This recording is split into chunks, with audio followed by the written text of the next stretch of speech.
আসসালামু আলাইকুম। সবাই কেমন আছেন? এখানে দেখতে পাচ্ছেন যে একটি বার্ড কিভাবে ফ্লাইং করছে। খুবই স্মুথলি ফ্লাইং করছে। সো এই ফ্লাইংটা কিভাবে করে বা এই ফ্লাইংটা কিভাবে করা হয়েছে সেটা আমি দেখাচ্ছি। সো আমরা একটা স্যাম্পল নিয়ে নিলাম। যেহেতু আমার বার্ডটাকে আর্ট করতে হবে, সো আমরা একটা স্যাম্পল নিয়ে নিলাম। এইটার উপর বেস করেই আমরা আমাদের ক্যারেক্টারটা তৈরি করব বার্ডের। সো যেহেতু আমি প্রিভিয়াস ক্লাসে দেখিয়েছি ক্যারেক্টার কিভাবে আর্ট করতে হয়, সো এখানে আমার প্রত্যেকটা লেয়ার কিন্তু ইন্ডিভিজুয়ালি আর্ট করতে হবে। বডি থেকে শুরু করে আই এবং ঠোঁট, বার্ডের হ্যান্ড, লেগস এবং লেজ, প্রত্যেকটা আলাদা আলাদা লেয়ার করতে হবে।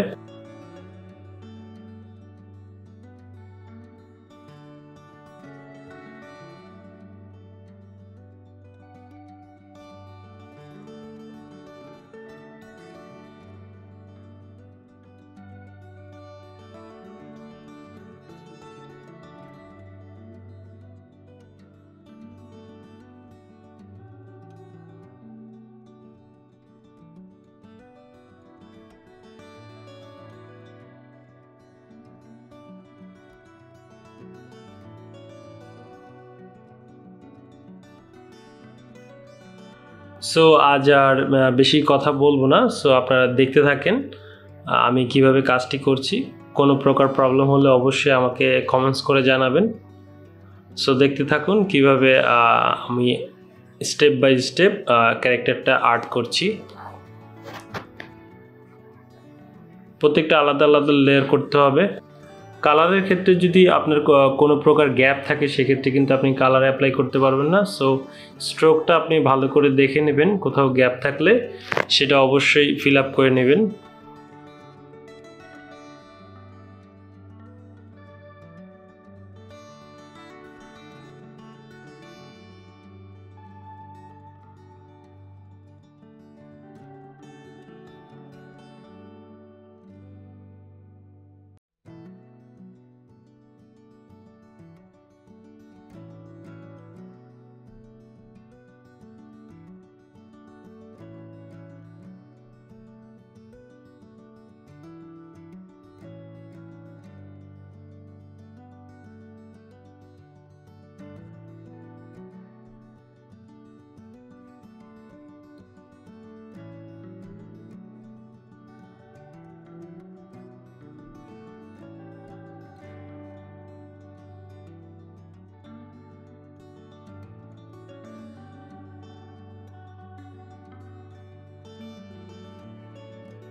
মোটামুটি আমার এখানে সবগুলো পার্ট হচ্ছে ক্রিয়েট করা হয়ে গেছে।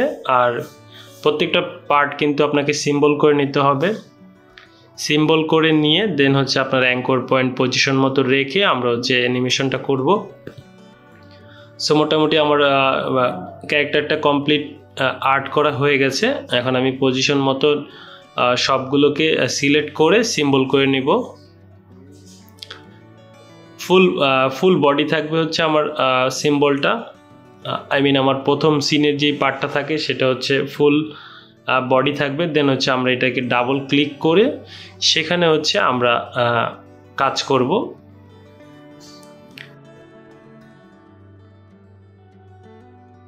সো আমরা 5 নম্বর ফ্রেমে এসে কাজ করব। এখানে আমার টিয়া পাখির ডানাটা আমরা হালকা একটু নিচে নামাবো। আপনার অ্যানিমেশনের ক্ষেত্রে যেই পজিশনে আপনার ক্যারেক্টারটি খুব ভালো লাগবে আপনি সেখানেই রাখতে পারেন ডানাটা।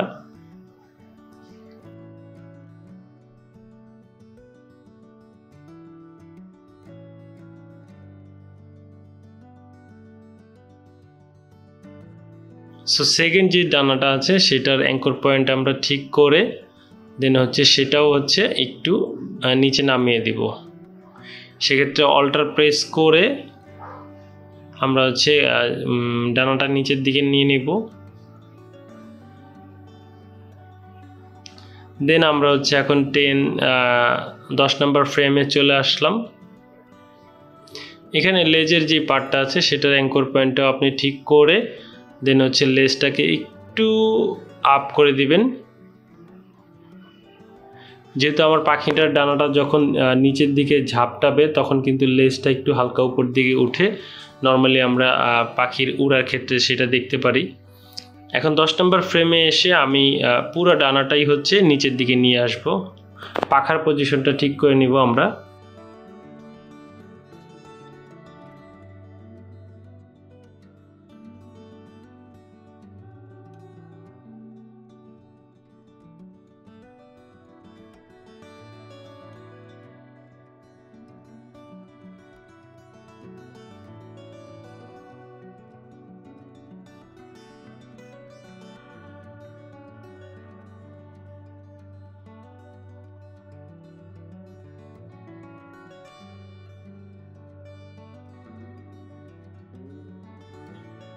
সেকেন্ড পাখাটাও সেম পজিশনে আমরা হচ্ছে নিচের দিকে নিয়ে আসব।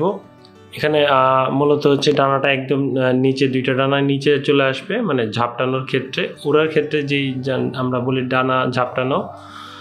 সো আমরা মিডল পজিশনে একটা রেখেছি 5 নম্বর ফ্রেমে এবং 10 নম্বর ফ্রেমে এসে একদম নিচে নিয়ে আসছি।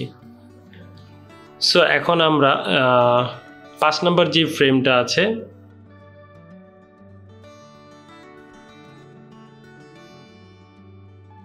এখানে আমি বডির একটা মুভমেন্ট করব, তাই হচ্ছে আমার লিপস এবং হচ্ছে আয়ের যে পার্টটা আছে সেটা আমরা প্যারেন্টিং করে নিব। যেহেতু বডি আমার একটা সিম্বল, বডি যখন আমি মুভমেন্ট করতে যাব সেক্ষেত্রে আমার ইন্ডিভিজুয়ালি যে পার্টগুলো আছে লিপস এবং ঠোঁট সেটা নড়ে যাবে, দ্যাটস ওয়াই আমরা প্যারেন্টিং করে নিয়েছি। এখন ফুল বডিটা আমি একটু উপরের দিকে উঠিয়ে দিলাম যাতে দেখতে ফ্লাইংয়ের ক্ষেত্রে স্মুথ একটা দৃশ্য আমরা দেখতে পারি।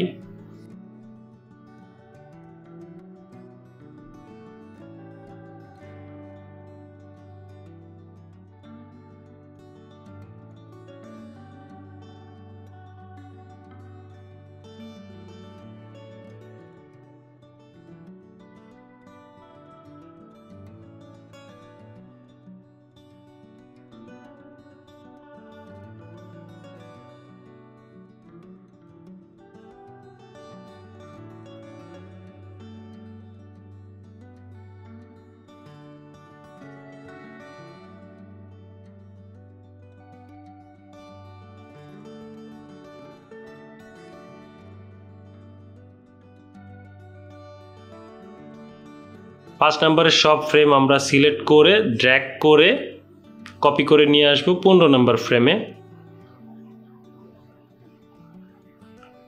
সো মোটামুটি হচ্ছে আমার ফার্স্ট ফ্রেমে মোটামুটি আমার ফার্স্ট ফ্রেমে রয়েছে হচ্ছে পাখির ডানাটা উপরে এবং 5 নম্বরে হচ্ছে মিডল এবং 10 নম্বর ফ্রেমে হচ্ছে একেবারে ডাউন। সো 15 নম্বরটা আবার রিপিট করেছে। সো এখানে আমরা প্লে দিয়ে দেখি, ডানাটা কিন্তু খুবই স্মুথলি মুভ করছে। সো আমরা এখন সিনে চলে যাব, অল বডির সিনে চলে যাব। এখানে আরও একবার প্লে করে দিয়ে দেখি। হ্যাঁ, মোটামুটি খুব সুন্দর হয়েছে। এখন আমরা সিনে অল বডিতে চলে যেয়ে এখানে আপনার ইচ্ছা মতো হচ্ছে আপনি ফ্রেম নিয়ে নিতে পারেন। অ্যাঙ্কর পয়েন্টটা মিডলে নিয়ে এসে আমরা এখন কি ফ্রেম নিব। ফার্স্ট ফ্রেমে হচ্ছে আমার বারটা লেফট সাইড থেকে একেবারে বাহিরে বা হচ্ছে মিডিলে রাখতে পারি। দেন হচ্ছে লাস্ট ফ্রেমে এসে আমি লেফট থেকে রাইটে ফ্লাইং করে দেখাবো।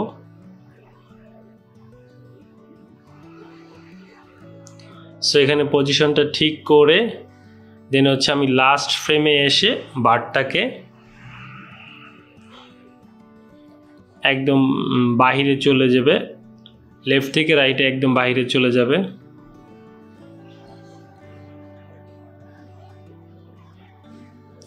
এখানে আমি একটু বড় করে দিতে পারি, সেক্ষেত্রে একটা পাখি যদি দূর থেকে আপনার ফ্রন্টের দিকে আসে তখন সে কিন্তু ছোট থাকবে, আস্তে আস্তে কাছে আসলে দেখা যাবে সেটা বড় হচ্ছে।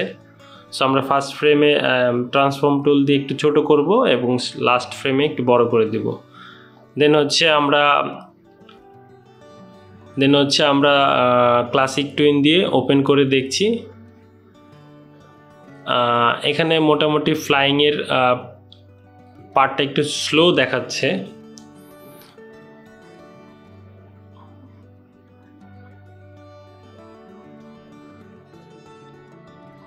সো আমরা আবার ভিতরে চলে আসলাম। এখানে এসে আমি ফার্স্ট থেকে লাস্ট ফ্রেম শিফট দিয়ে সিলেক্ট করে দেন ড্র্যাগ করে একটু ছোট করে দেব। এখানে আমরা 15 নম্বর ফ্রেমে নিয়ে আসলাম। এখন আবার ট্রাই করে দেখি ফ্লাইংটা ঠিক আছে কিনা।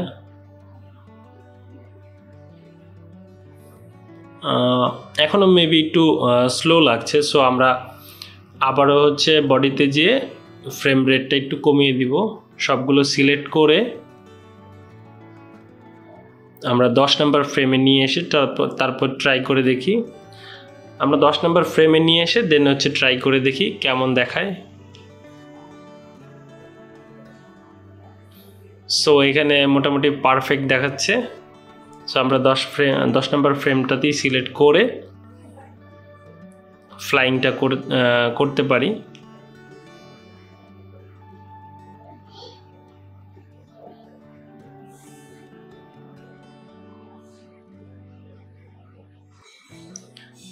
সো এখন শুরু থেকে আবার হচ্ছে প্লে করে দেখি।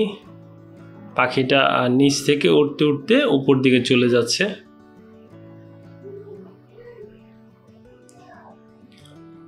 মোটামুটি ফ্লাইংটা কিন্তু সুন্দর হয়েছে।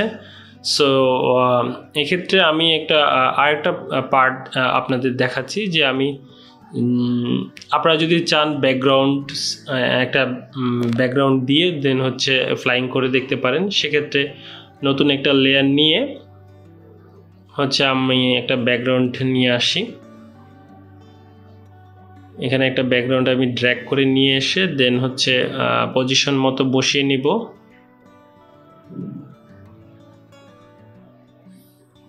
বসিয়ে নিয়ে দেন হচ্ছে আমি বার্ডটাকে আবার ফ্লাই করে দেখি।